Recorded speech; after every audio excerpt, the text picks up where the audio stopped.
Welcome to Overwatch, and welcome to Coaching the Many, Widowmaker. People are talking about food, because I've been talking about eating. Yeah, I might be a bit burpy today. I literally ate about 2 minutes before the stream began. I was scoffing down the food, because I only get hungry at about 10 o'clock, and I start streaming at 10 o'clock, so come join me! It's related, it's tangential. And yeah, it's one of those problems where I used to, occasionally I'd start a stream and I wouldn't eat, and then by the time 1 in the morning hits, when I finish, it's just like, I'm still kind of hungry, but I don't want to cook at 1 in the morning. I don't want to make something at 1 in the morning. So can I find something to just like, I don't know, tide me over? And then I realize I go to bed, it's like, I didn't eat anything today except like, I don't know, a bag of Doritos. Just living the diva lifestyle. And it's just like, fuck, you know? Really bad habit to get into. So I'm trying to be better about that. So I scoffed some food and made some, this is very English sounding, steak and kidney puddings. You would have no idea what they are, but they are fucking delicious and I love them. You can only really get them in the north of England. So yeah, it's one of the benefits, one of the few benefits of living in the north. But P. Clark says hi. Hello, P. Clark, who I think is in Birmingham right now, isn't he? So yeah, we're going to be coaching P. Clark. You can see his name here. He's actually one of the regulars. And he sort of snuck in here with this Widowmaker coaching the many, and I want to sort of read the email, because he quite cheekily says, so subscribers have a slightly higher chance of getting on coaching the many. I've said this before, if I have 2 pieces of footage, one is a sub, one isn't a sub, it's more likely that I'll pick the sub, just as my way of sort of giving back. And P. Clark isn't technically a sub to me anymore, but theoretically, I'm not a Twitch sub anymore, but we're subbed on the Six Amongst Many channel. It's a Twitch channel that they use to basically stream Six Amongst Many games. So there's, amongst the 6 of us on the 6 AM players, we have 6 subscriptions to you. Does that count? Technically, yes, I guess. He has 1/6 of a subscription. It'll do. Seriously, like it doesn't make too much of a difference. P. Clark is a long-time fan. I'm happy to do this. And he's been trying to make this Widowmaker work. He's been trying to play Widow for a while, and we have a ranked game here where he is going to be playing Widow. And the interesting thing, the thing that caught my eye about his email was basically, he asked the question, how the fuck did we win this? Because he felt like he wasn't doing much, and he felt like he wasn't contributing as much as he could, but the team wanted him to stay on Widow. He felt like he should change. The team said, no, stay on Widow. Welcome. And it's actually kind of interesting. Hey, Miranda, good timing, 7 months. Holy shit. You've been around for a long time now. It's appreciated. Let's go. Let's go. Right. Let's start this game off. So we're at like Diamond. Also, by the way, there is going to be Discord noises. So there's going to be, in the background, there are going to be Discord noises. There are going to be pigeon noises, bird noises. There are going to be German voice lines, which is a shame because the German voice lines are actually really fucking funny to listen to. My favorite is Diva still. Nerf Das is just fucking brilliant. But we're going to have birds, we're going to have Discord noises. If you hear Discord noises, I'm sorry I can't solve it. I'm going to try and keep it relatively low on volume, but also I like to have some game sounds in the back, so yeah. I'm eating carrots. So he starts on McCree, this won't last. Just heads up, FYI, spoiler, it won't last. But we're in Diamond, we're sort of 2.9k Diamond Master Border. And let's just talk about Widow and her place in the meta right now. Okay, so Widowmaker sort of vanished from the meta for a long time. I've actually got a video going up on Overwatch Central's channel of all places about this. Ryan reached out to me and said, you know, do you want to talk about Widow for about 10 minutes? And I said, sure. I'd love to. And so we came up with a video. And Widow's kind of been bouncing in and out of the meta for a while. She occasionally, like, really dominates it, and then she'll just vanish completely. But the big changes that happened to Widow is that tank meta came in, like, this is the biggest thing. Tank meta came in, Widowmaker not very good against tanks. There's, like, what I call a disproportionate amount of skill between the 2 players. So you have Widowmaker, who has to nail 2 headshots in a row to kill something like a Winston or a Roadhog, past barriers, past all this other shit, past all the evasion, past all the healing. She has to nail 2 headshots. And the Winston just has to, like, land a leap vaguely near Widowmaker and hold down mouse 1. Guess which one is harder than the other? Spoiler, it's the Widowmaker. So playing Widowmaker just didn't feel worthwhile, right? And then sort of for a while, she sort of, you know, tank meta's faded around, but then dive comp comes in. Widowmaker doesn't work very well when heavily pressured, so dive comp sort of keeps her slightly on the back foot, but you can run dive with Widowmaker.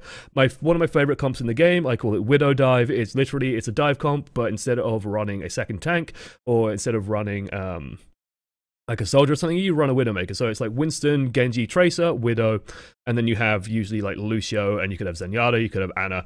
Either one of those, I'd say, would work superbly with that team lineup. And you basically use the Widowmaker, she lands a body shot, and boom! Like, the dive just kills someone. It's really, really powerful, but it requires a lot of finesse to work. So we're setting up quite aggressively, actually. I actually don't mind moving here. I actually want to see something. Because people move differently when they know they have a Widowmaker, so this is actually one thing I want to sort of point out. Is watch point Gibraltar, you got to remember, there's like a sight line that we'll see to about here, and then, you know, across here on the back. So all this area, like over here, is kind of visible to the enemy team, right? This big area in front of us. So we don't want to actually reveal that we are playing Widow. For the love of God, do not fire off shots, especially scoped in shots, before leaving spawn. Do not peek at a window, unless you absolutely need to, unless it's a one-way window. Do not give them any time that you're playing Widowmaker, because people move differently, people react differently. If you play King's Row at all against a Widowmaker, you will know this. You will know the amount of times that Widowmaker appears in that top center window, kills someone instantly, and you lose the first point. If you just put your face out the window, like, they go, oh, you got a Widowmaker, and then they'll back off, or intelligent teams will back off and hide around the corner a bit more and react to you appropriately. You want that surprise. You want that first shot to really catch people off guard. Instantly, we should be assigning target priority. This Mercy is flying out in the middle of nowhere. This is definitely high priority for us. Good body shot. This lets Pharah follow up with an air shot. Easy kill. And this is actually kind of a nice combo. I've actually been warming up to Pharah Widow because it's such a high damage combo that the burst comes out of nowhere and just annihilates the shit out of pretty much everything. As long as you are landing a single body shot, Pharah can then just easily clean up because they're left on about 80 hit points, and you win. Otherwise, you are just headshotting and headshotting and headshotting. If they try and run a Widow to counter the Pharah, you can just counter their Widow. You make it like you provide two threats for their Widow to try and deal with. So it works really, really well. Here is a shot where I say we just need to take a little bit more time. So this is one thing I'm going to be talking about a lot with this, which is contested shots and uncontested shots. This is something that I've been experimenting a lot with Widow. And basically it's like a game feel thing that I'm trying to develop for myself, which is when are my shots contested? Okay, how do I shoot when I'm being contested? How do I shoot when people are shooting back at me? How do I shoot when people are pressuring me? And then, like, this is contested shooting now. But before, when we were shooting the Ana, these were uncontested shots, right? We had no one actually shooting back. Thanks for the videos. Been on steady incline the last month. Good stuff, Hammer. Good stuff. Hopefully you keep on climbing. I imagine that's you talking about the climb, not me. Not my videos climbing.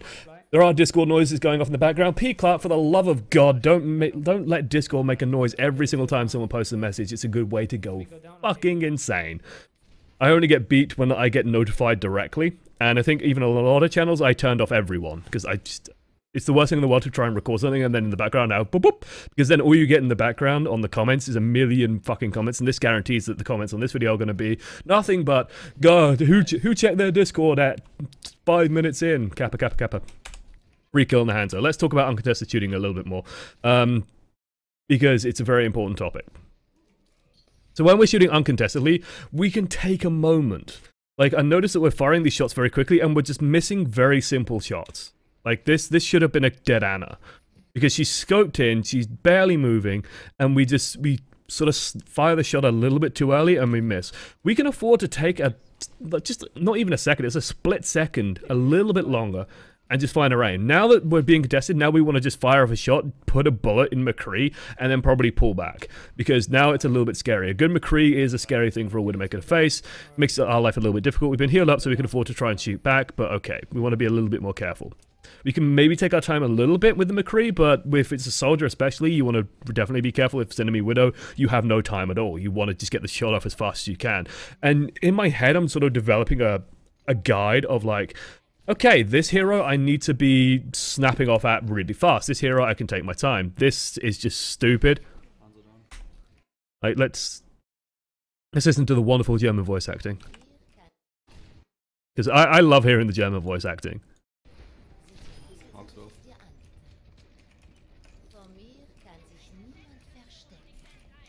Like, she still has a good sultry voice. It probably didn't come across very well. It's probably fairly quiet on the stream because it's pretty quiet in my ears, to be honest. But yeah, it's a German Widow. Sounds pretty sexy. Still. Even in German, she sounds sexy. Nice. Otherwise, we've got a good bomb, and then Hanzo, like, don't do this. If Infraside is up, don't peek around corners, because this is just... And then Mercy comes in, you know, oh, 1 kill isn't good enough, let's all die. Let me fly to this corpse that just got sniped. Mercy players. If someone gets sniped, don't fly to the frickin' corpse. It's literally a real-world sniper tactic, okay? You wound someone, and you, like, shoot them in the leg, or someone with, like, a gut shot. They'll slowly die, and the screaming and the pain and the discomfort will lure people out to come and try and help him, and then you just kill even more people. It's an actual real-world, very grim sniper tactic. So yeah, but they're starting to run heavy on counters. They're running a Winston. Luckily, he sort of flubbed his jump. So this is how you deal with Winstons. When they jump on you, you just grapple. But then you are on a time limit because his cooldown is 6 seconds, yours is 12 seconds. So his next jump is probably going to be on you. This is why I tell people, slam the barrier. Because if you can kill this barrier before those 6 seconds are up and put damage on Winston, he actually becomes a lot less scary. If you put a single headshot on him, you only need 2 body shots to finish him off. And any extra damage will just take him down nice and quick. Headshotting Winston is a little bit trickier than it was. But you've just got to remember that when he is jumping, he's moving on a predictable arc. Otherwise, I am perfectly fine. It's like all these body shots going out, and I wanted to talk about this for a second as well. Where I hear people say stuff like this all the time. This is like the healer's fucking saving your ass. Jesus. This is also old patch, because I think this is Ultio. Yeah, this is Ultio, not Nucio. But with a Mercy and a Lucio healing us, we actually cannot die to this. It's just, the problem with this is, honestly, the support should have just let you go. This is over focus, and then suddenly everyone dies, because 3 people are supporting the Widow. They should have let you go. And I mean, even this guy says, why are you all so back? We're all so back, because, yeah, Widow needed saving. Being fair, some of the team should have been pulling back a little bit more. Their defense was a little bit too much of an offense, and so they are getting punished for that now. But this split sort of causes issues, and the supports are over-prioritizing the Widowmaker, who can't really do much with the Winston sat on her face anyway. This is like hard countering us, and we can't do much anymore. So all we're doing is spamming around. Let's try and build up an infra site, maybe. Let's try and grapple up here. I do like these repositioning. This is like a gift from the heavens. I've talked about this before, because when divas do this, it's the easiest shot in the world. It is such an easy shot. And, like, if you're playing Diva and there's a Widowmaker behind you, for the love of God, don't call your mech. She should have seen this grapple come up. And she should know. Also, by the way, nerf Das. I love listening to the German voice line of... Nerf Das! It just sounds so silly to me. These Discord noises, I know. I was watching it as literally considering, should I even use the video? Because it is frustrating, but I'm sure you can deal with it if I can deal with it. But yeah, easiest kill in the world on Divas. You have about a second to land the headshot on Diva when she gets back into her mech.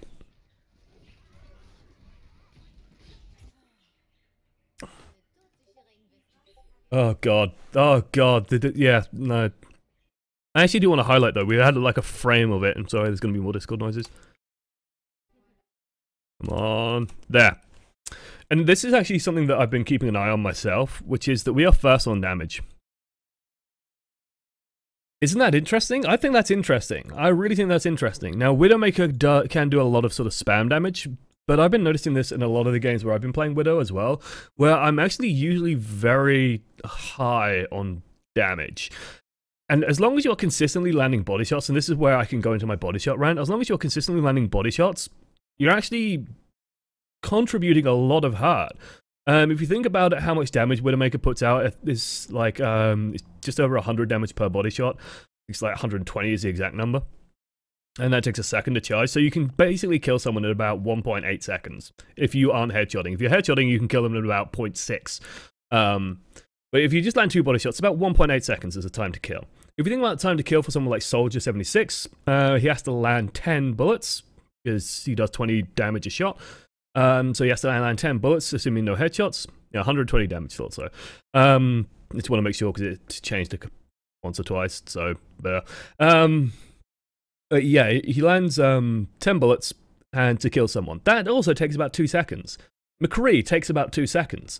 As long as you're not including headshots into these calculations, it's usually about 2 seconds to kill someone. So Widowmaker's time to kill on targets, as long as you're consistently hitting things, isn't actually that bad. And her DPS output isn't that bad. And I think a lot of people get this weird misconception of, oh, if you're playing Widowmaker but not headshotting every single fucking time, then you're fucking... And that's patently not true.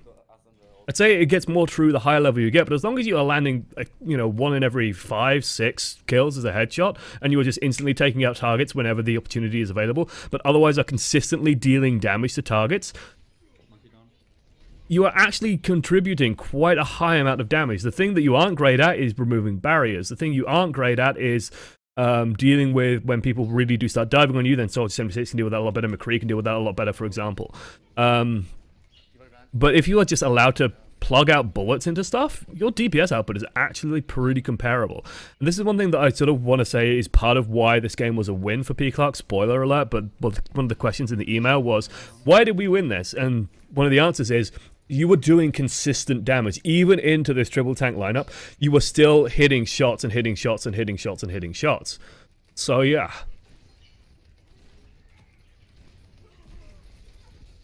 And it's also stuff like this where, like, I actually like this positioning against a triple tank lineup.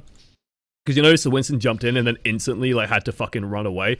Because we're stood next to D.Va. Winston can't stand next to D.Va. So if we're stood next to D.Va and we got healing on us, which is, we've got a Lucio healing us, we're fine. Like, we don't have to worry about the Winston, and we can just shell damage into these targets as they start pushing up. And when the Winston has to run away and heal, or if he dies, then suddenly we have opportunities. Like, he's jumped over there.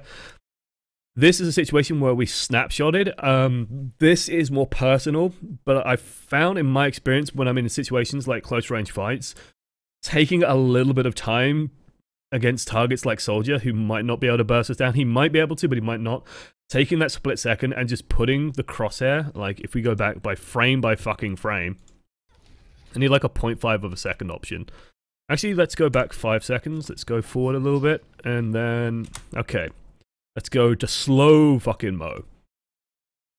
Because decision making in moments like this is actually a really important thing in my mind. So we know as we're coming in, we're in trouble. We should be thinking about the shot that we're going to take. My thought would be, okay, I'm going to land, like, you know, facing this direction, basically. He's going to keep running forward. That's kind of expected. He's going to stop sprinting, but he's going to keep moving forward.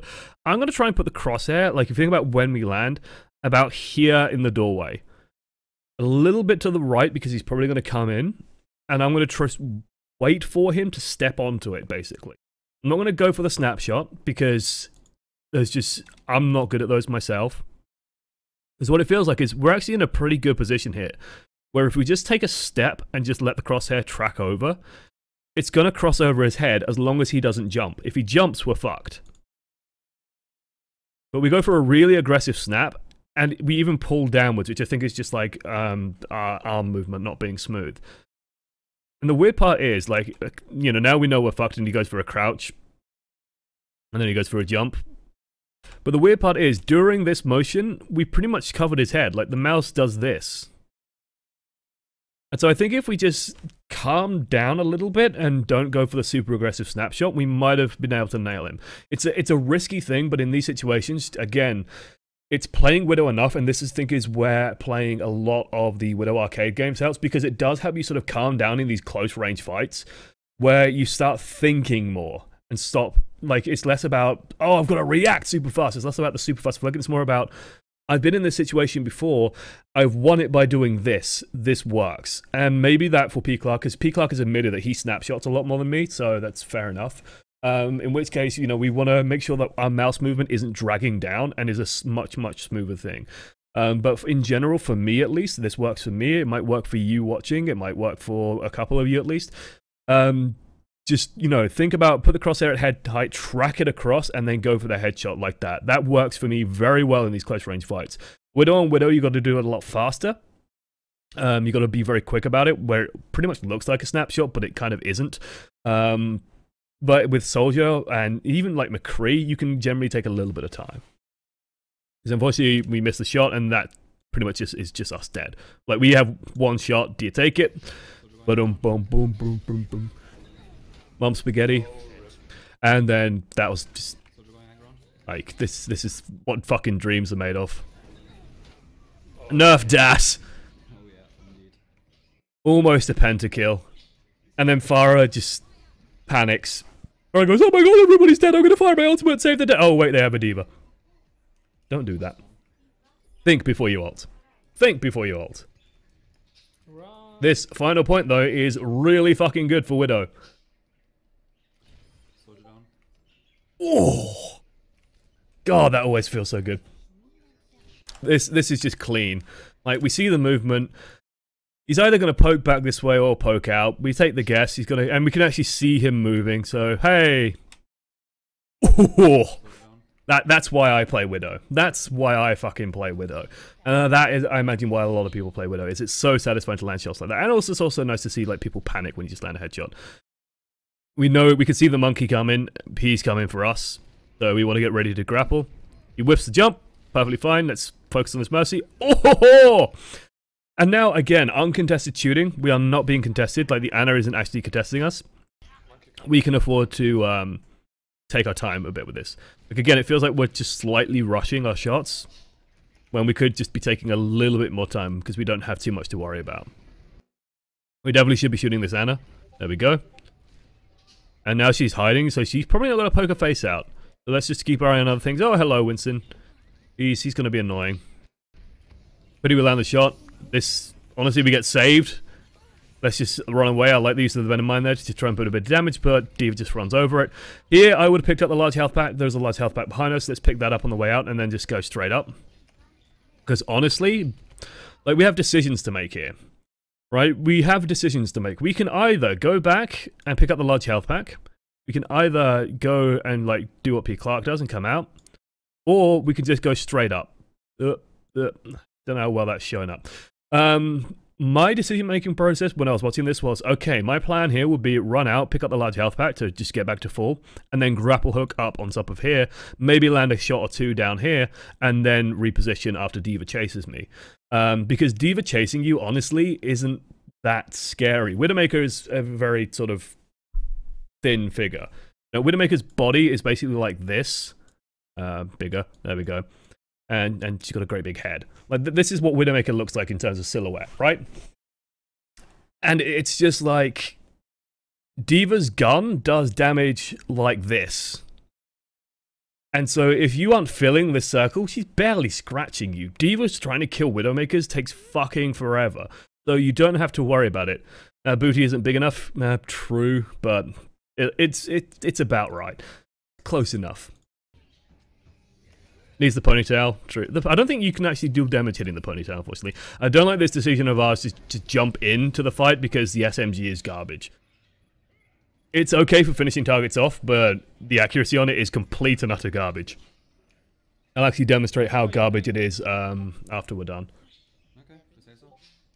I have no idea how P. Clark plays, however. One thing I will say, P. Clark, save your fucking sanity, okay? You've got enough noise in the background with your pet pigeon going nuts. We don't need the Discord noises every 2 seconds.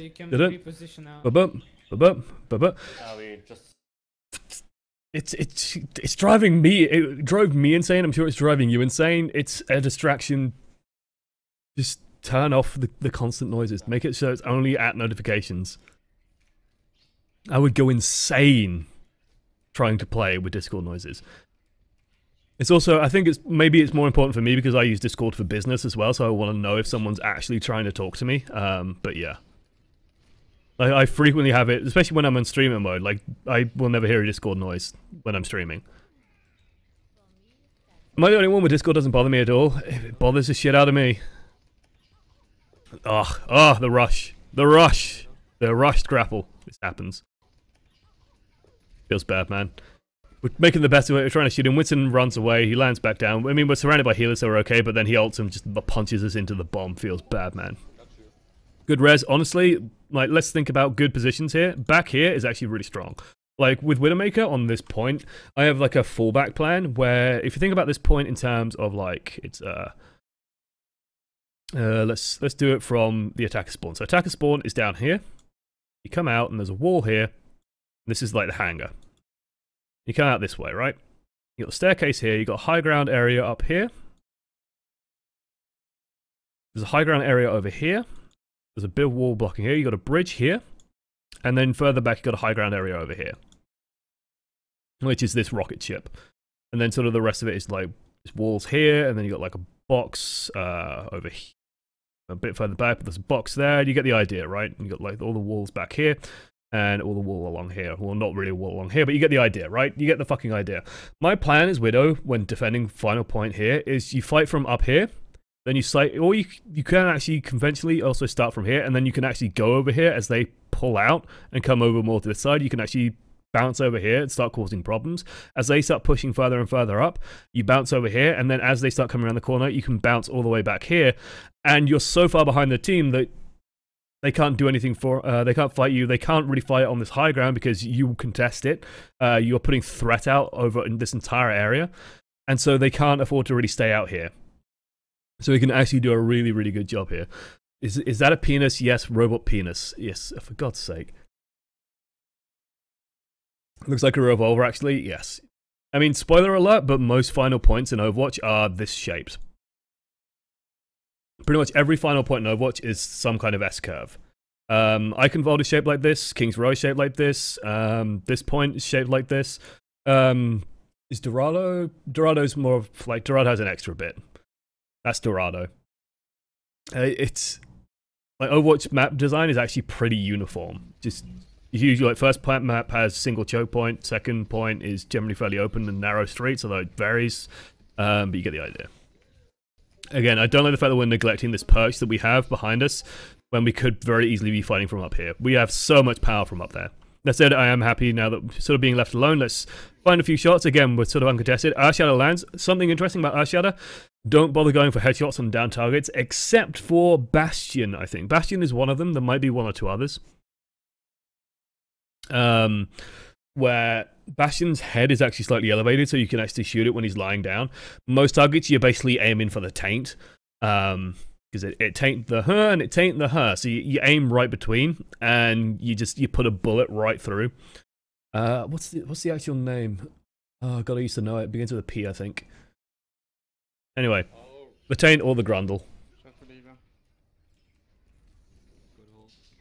But you have more than enough time in an Earthshatter to land 2 targets. We should definitely be trying to put a body shot on this diva.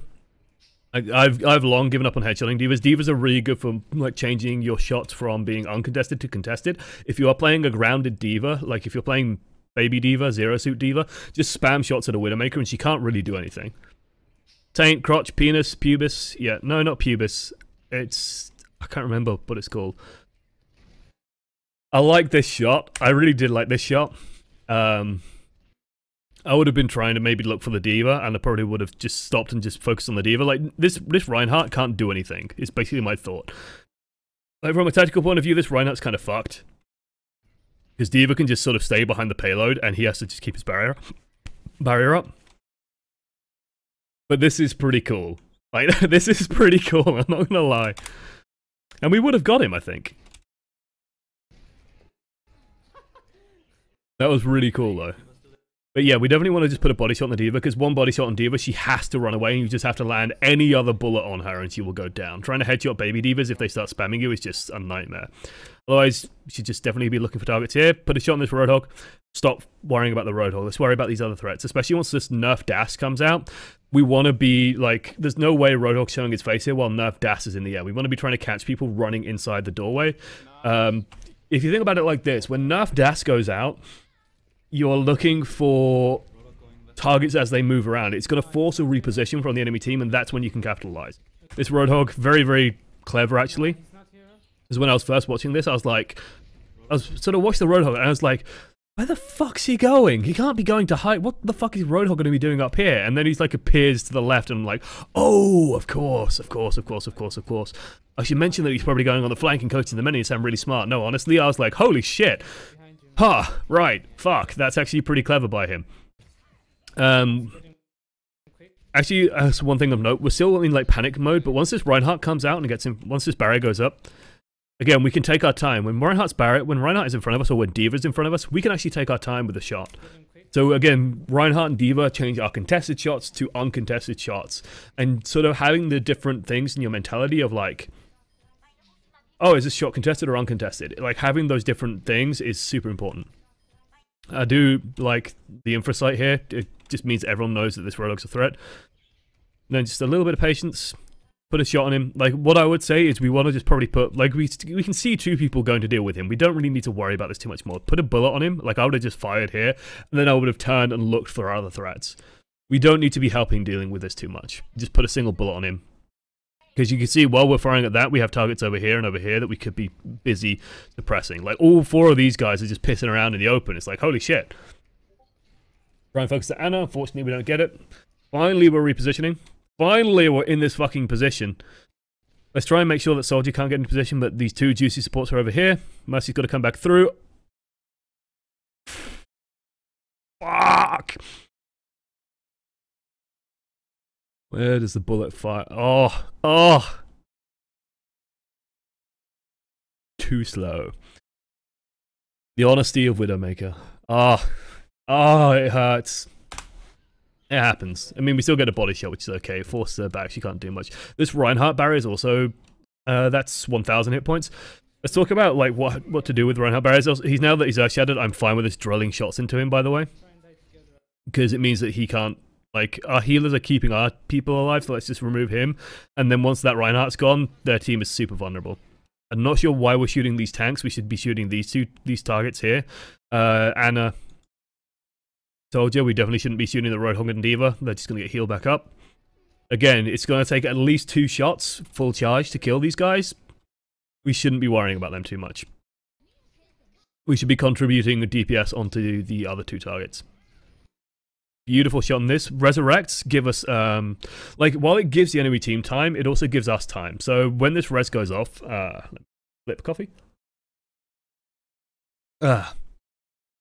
Like, I would be thinking about, what's my target priority here?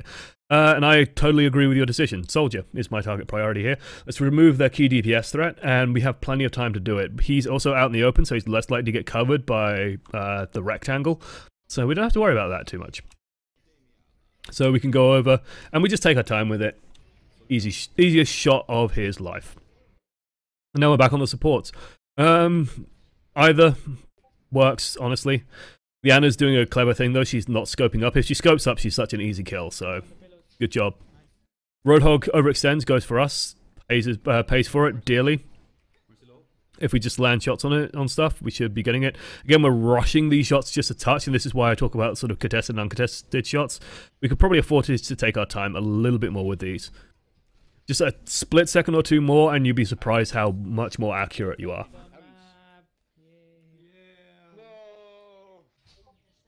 And then everyone celebrates by jumping off. And that was a defensive Widowmaker. Let's see how she does on the offense.